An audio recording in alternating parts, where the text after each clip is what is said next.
Hi, this is Kathy. This is my expressive language project for SLP 212. This project is geared toward preschoolers.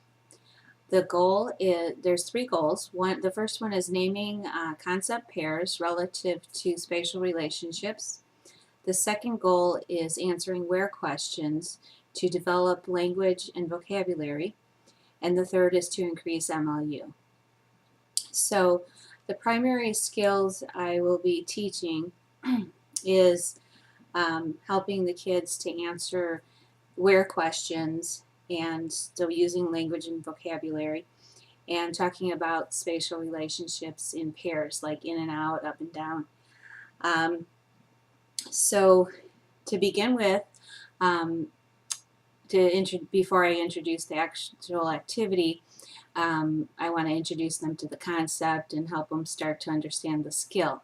So I'll have the regular teacher or someone else that's available in the class will practice a little bit ahead of time.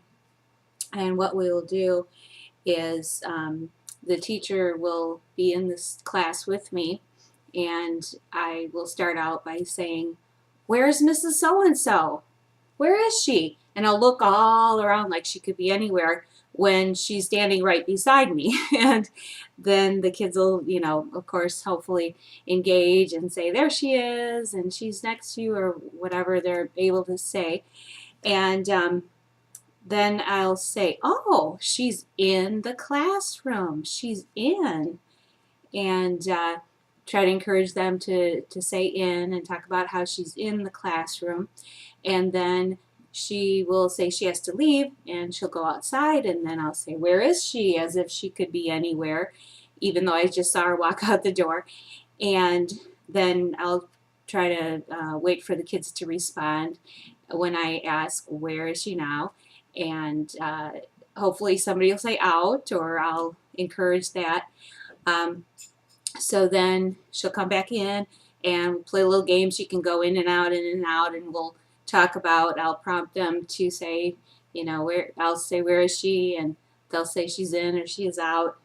And once that little exercise is done, I'll tell the class that we're going to be talking about where things are. Things can be anywhere. And we'll talk about, where am I? Where is Mrs. So-and-so? And we can go around the room and talk to some of the different kids and say, like, "Where's Tommy? Where's Joey? Where's Savannah?" And the kids will be engaged in that and point out the different classmates. Then at that point, I could say, "Where's Thomas?" And of course, if there's a Thomas in the class, we'll talk about where he is. But that'll be the segue to the actual activity. So the activity, again, will be relating to where is something. In this case, it's going to be Thomas the Tank Engine. And we'll talk about relationships in space. Where is Thomas at that time? And also kind of work on opposites because they tend to go together. So the concept pairs. So I'll say, "Where's Thomas?" And then hopefully there'll be a short table for the, size appropriate for the preschoolers.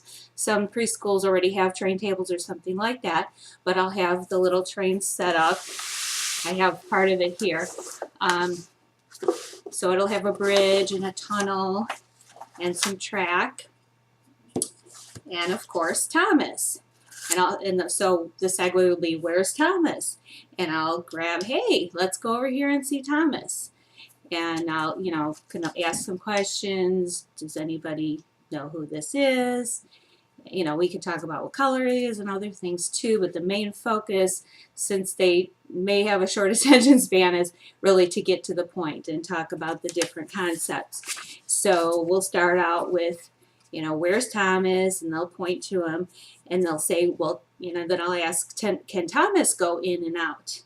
And hopefully they'll agree that he can go in and out. Well, what can Thomas go in and out of? So I have the tunnel here. Say, "Thomas can go in and out of the tunnel." You can see that. So I'll show them. Thomas goes in, Thomas goes out. And then I thought it'd be more fun, especially if they're familiar with the wheels on the bus, we can sing about Thomas the train goes in and out. So I'll start out, I'll tell them that we're going to sing a song. I'm going to sing the song first, and then we'll take turns. Ideally, there'll be a group of maybe 3 or 4 kids, and we can get through this going through maybe 4 or 5 of the pairs, the concept pairs. So it'll go something like this.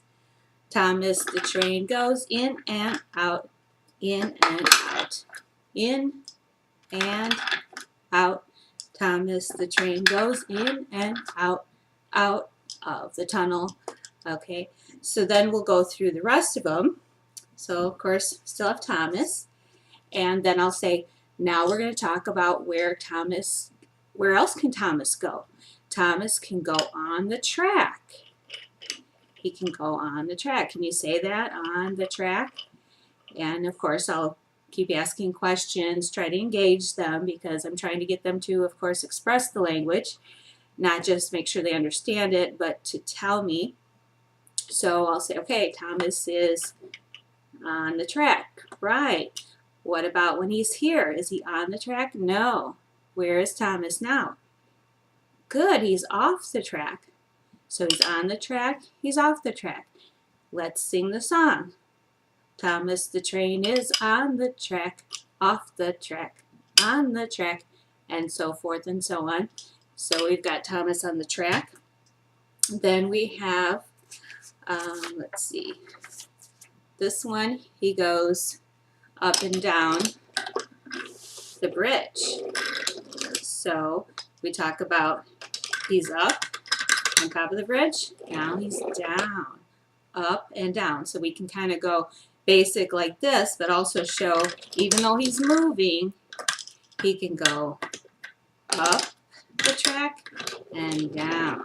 So they can get that whole concept. So then of course I'll sing the song. Thomas the train goes up and then down, up and down the bridge. Then the last one I will cover is over and under. So we can say he's over the bridge and he's under the bridge.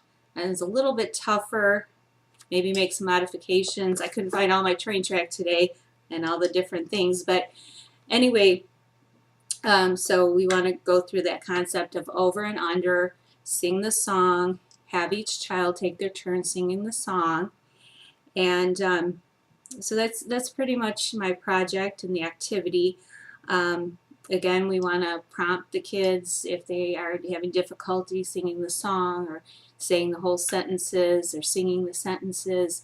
I think they'll get a lot of reinforcement from their friends and their peers.